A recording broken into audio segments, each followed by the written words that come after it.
आपण पाहत आहात सत्य व रोखठोक न्यूज चॅनल महावृत्त न्यूज. आवाज तुमचा, ताकद आमची.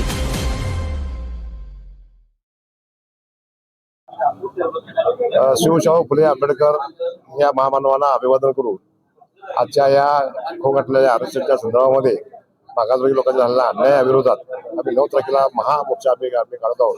त्यासाठी आम्ही 59 जातीच्या लोकांना आम्ही एकत्र आणून आव्हान आम्ही करत आहे की बाबा ह्या मोर्चात सगळं सामील व्हावं आणि हा मोर्चा यशस्वी करावा. सर्वांना सांगतो जय भीम, जय भीम. मी जयसिंग जाधव आणि मी पार्टी ऑफ इंडिया एकतावादी पश्चिम महाराष्ट्र अध्यक्ष. मी ह्या 9 तारखेला होणाऱ्या मोर्चाच्या संदर्भात मी स्वतः या मोर्चासाठी येणार.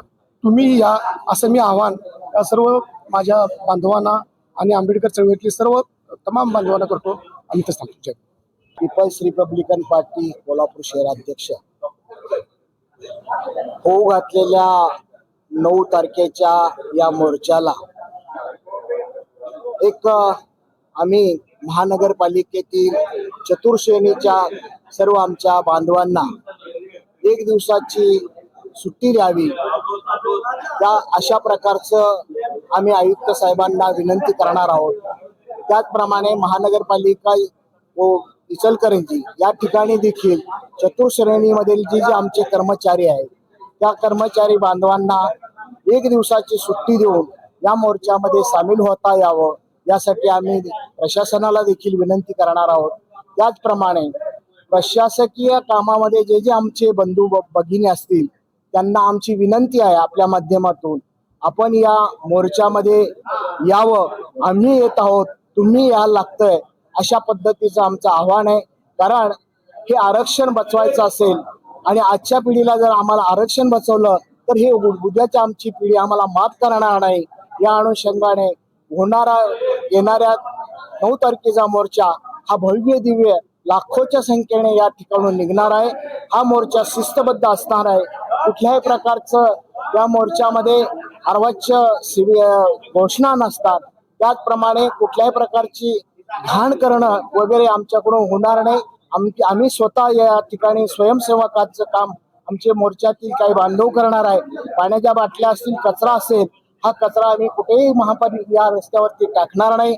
अशा प्रकारचं देखील आम्ही सर्व आमच्या बांधवांना आवाहन करणार आहोत. आणि हा मोर्चा यशस्वी करण्यासाठी आम्ही येत आहोत, तुम्ही यावं ही आपल्या वतीने आवाहन करतो. आणि